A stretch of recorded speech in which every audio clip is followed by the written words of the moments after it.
C'est sous les toits de 2 petites chambres qu'Alisa rêvait d'un vrai loft. L'inspiration de départ pour l'aménagement des combles était en fait de créer un mini-loft. Un espace unique où le salon, la cuisine, la salle de bain et la chambre ne formaient qu'une seule pièce. Je voulais aussi un espace très blanc qui puisse capter toute la luminosité et qui me donne une sensation de grandeur. Pour créer une sensation d'espace, il fallait que le moins de choses possible accrochent le regard. C'est pourquoi nous avons décidé de créer un seul meuble unique qui part de la cuisine et qui continue tout le long du salon. Ce meuble intègre aussi bien mon réfrigérateur que ma penderie. L'escalier métallique créé par un artiste ferronnier qui monte à la mezzanine renforce cette esthétique de loft.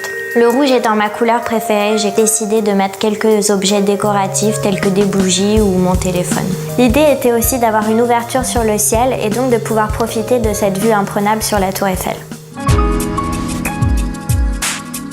J'habitais chez mes parents et étant propriétaire, ils avaient 2 chambres de bonne inutilisées et on a donc décidé de les aménager pour que j'aie mon propre espace. En aménageant ces combles dans cet espace de 30 mètres carrés, nous avons donc réussi à faire un mini-loft dans lequel l'unique pièce contient la cuisine, la salle de bain et le salon et au-dessus une mezzanine de 6 mètres carrés pour y dormir. Les travaux ont été réalisés par Sylvie Cahin. Avant, ici, nous avions 2 chambres de bonne aux combles inexploités et en fait, ces 2 chambres dépendent d'un appartement situé au 2e étage de l'immeuble.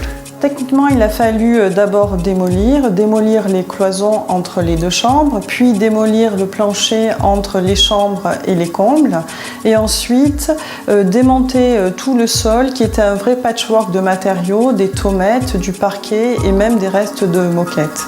Lors de la démolition du plafond, nous avons mis à nu ces poutrelles métalliques et elles nous ont donné un indice pour travailler autour de l'idée du loft et accentuer le côté industriel.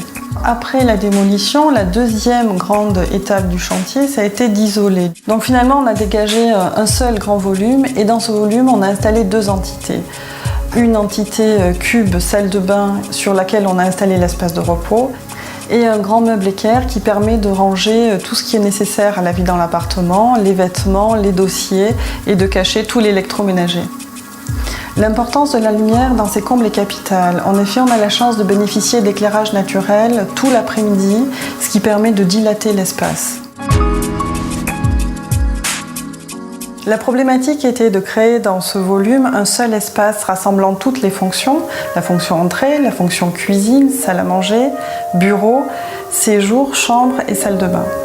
Pour créer l'unité de cet espace, on a fragmenté le moins possible les volumes et donné une unité au traitement des différents éléments par une simplicité des matériaux utilisés.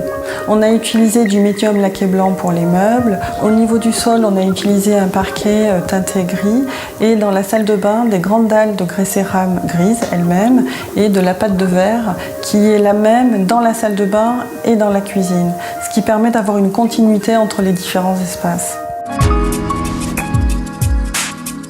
Grâce à l'aménagement de ces chambres de bonne et de ces combles, on a gagné 30 mètres carrés au sol et 6 en mezzanine.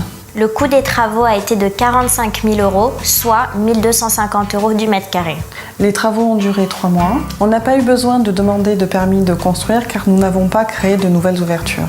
Pour moi, sous les combles, il y a une ambiance très particulière où je me sens un peu comme dans un nid. Nous avons transformé ces combles en un réel écrin de lumière et où je peux profiter pleinement de mon indépendance. Et si pour habiter ses rêves, il suffisait de pousser les murs et les plafonds ?